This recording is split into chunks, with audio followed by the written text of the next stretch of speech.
queda da Torre de Ferro. Eu narrei isso daí em Eras de Caixir, no cenário que a gente joga, onde um dos reinos chama-se Calípoda. Calípoda é uma espécie de Roma super desenvolvida, além do que era Roma, mais poderosa militarmente, e todas as características que Roma se considerava como grandes eram exageradas, tá? E o que acontece é que esse reino era regido por um imperador, né? Então era um império. E esse imperador tinha altas tretas que faziam com que o povo o aclamasse como uma espécie de divindade. Ele era um filho divino na Terra. E a partir daí a devoção do povo deveria ser completa. Suas feições eram tão divinais, sua origem é tão pura, que as pessoas simples eram proibidas de ver o seu rosto. E assim, dessa forma, ele ficava do alto do seu trono fazendo os seus comandos. Antes de assumir o império, o imperador deveria passar por um forte treinamento em todos os sentidos que pudesse torná-lo uma grande pessoa. Na filosofia, na ciência, na magia, nas estratégias e na batalha. Ele tinha que fazer esse treinamento completo que durava dos 7 anos até os 20, onde ele assim poderia assumir o seu trono.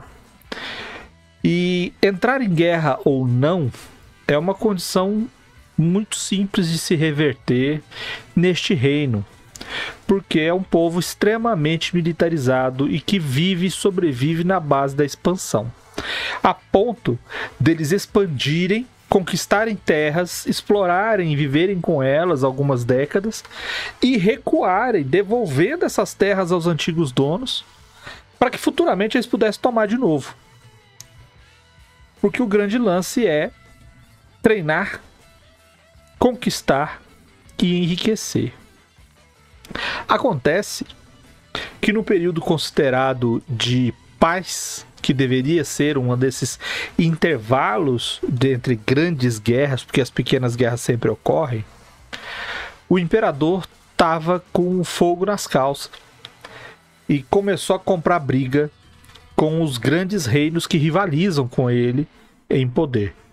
E ao contrário de outras regências antigas, ele não comprou briga com aquele reino, ele não comprou briga com o outro reino, ele não comprou briga com outro reino, ele comprou briga com os 3 maiores reinos que são vizinhos a ele.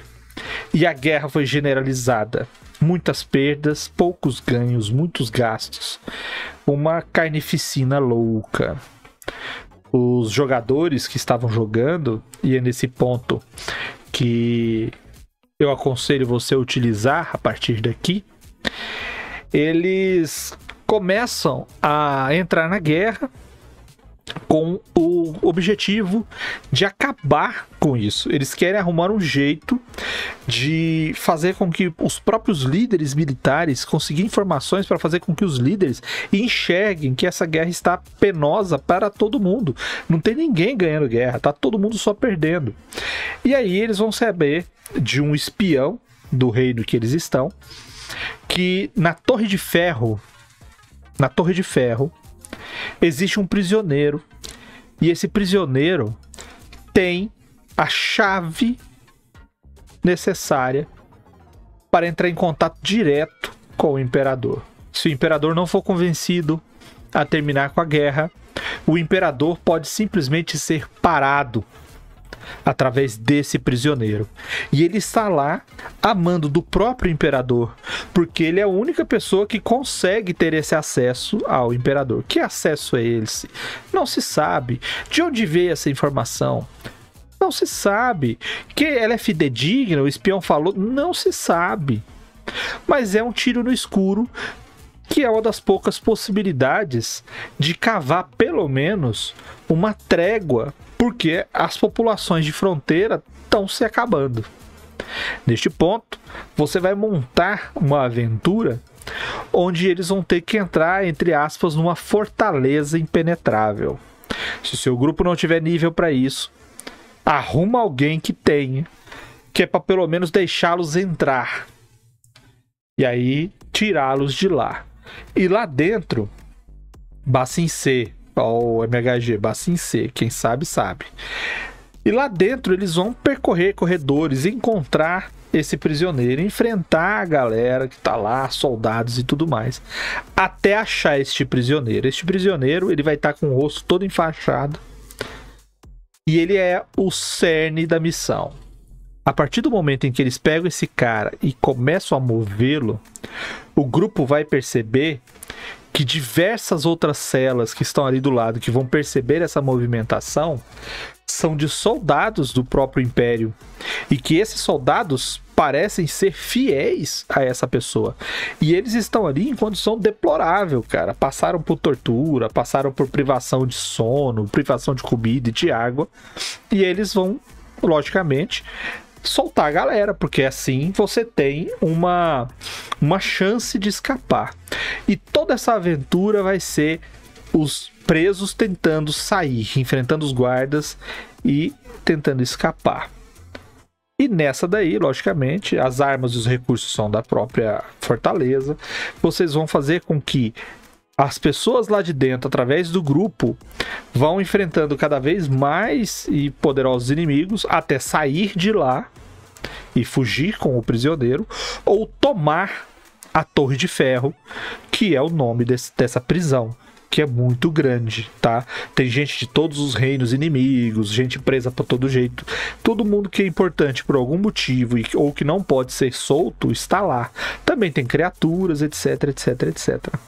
A queda da Torre de Ferro é um recado para o Império de que existe uma força atuando dentro do seu próprio terreno que é contra as ordens do Imperador.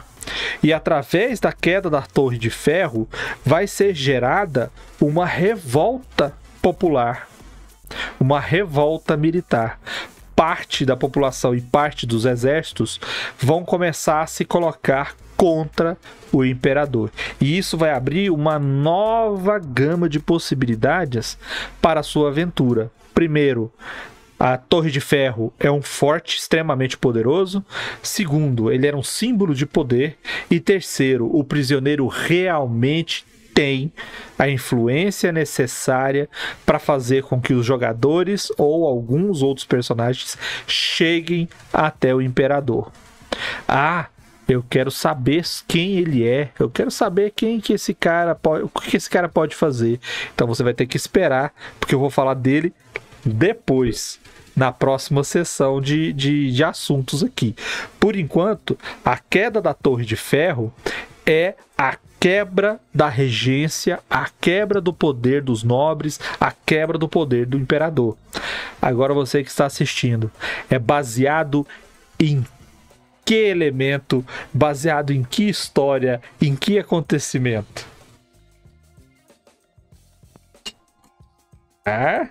Vamos ver o pessoal da história aí, hein? MHG. A gente falou sobre isso hoje, né? Eu citei. Acho que foi eu que citei, não foi? Foi eu que citei. Eu acho que citamos mais de uma vez, acho. Olha lá, MHG. Tem um item, torre de negócio, que lá não lembro o nome de cabeça. Acho que é outra coisa que tava falando. O que é Bassin C? Pois é, Marcelo, você vai ter muita coisa pra assistir, cara. É do Avatar, é uma cidade do Avatar. Não. Porra, de novo Avatar, esse inferno. A cidade... é a cidade do Rei Louco lá da Terra. É, da Terra, é a cidade do Rei da Terra. Aquela cidade. Que ela tem vários muros. Bom, pra quem você tá aí se perguntando sobre o que é que a gente se baseou, isso aí é a queda da Bastilha, a Revolução Francesa. Tomada da Bastilha. Tomada da Bastilha. É isso que eu ia falar. É um bom evento. A queda de prisão, né? A derrubada de prisão é um negócio interessante para você pensar em aspecto. Quando você tem um governo... Se você tiver um cenário em que você tem um governo autoritário, é muito comum que você vá ter prisioneiros políticos, né?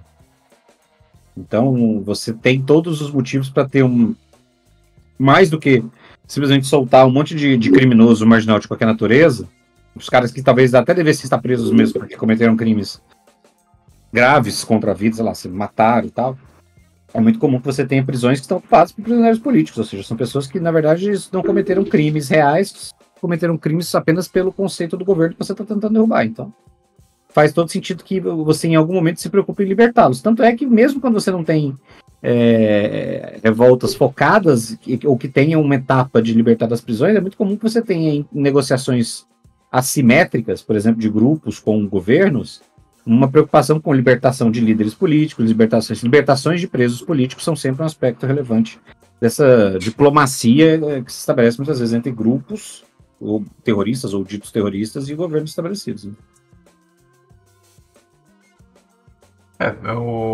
Uma prisão composta por prisioneiros políticos sempre é um bom barril de pólvora, né? Em um momento estourar, e justamente porque esses presos políticos muitas vezes têm camaradas, têm seguidores, têm outros que não estão lá presos, que vão seguir o caminho deles, tentar libertá-los, tentar justificar por que eles foram presos injustamente.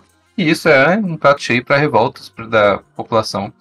E fazer com que os jogadores estejam no meio desse redemoinho aí, acho que dá uma aventura interessante.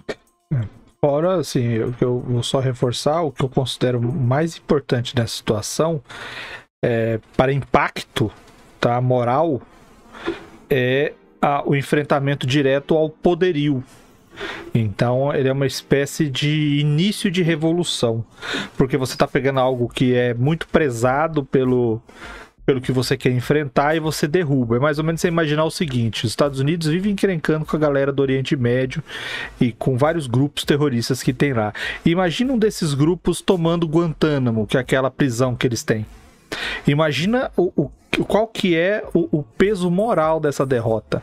A próprio ataque que foi feito, né, do 11 de setembro, ele é um peso moral. Porque aquilo lá... É bom para a moral. Porque aquilo lá não é um dano, apesar de ter morrido muita gente, não é um dano à estrutura do país. Mas é só para mostrar, olha o que nós somos capazes de fazer contra vocês. Então... o modelo de atuação de terrorismo e de guerra assimétrica, de guerrilha, ele é muito focado no simbolismo. Simbolismo. Exato. Então pensa bem aí, se você for adotar esse plot, essa história, vem cá e fala pra nós o que virou, pra gente saber. Podemos prosseguir? Só pro Marcelo lembrar que essa é boa pro quiz dele também, de versões. Né?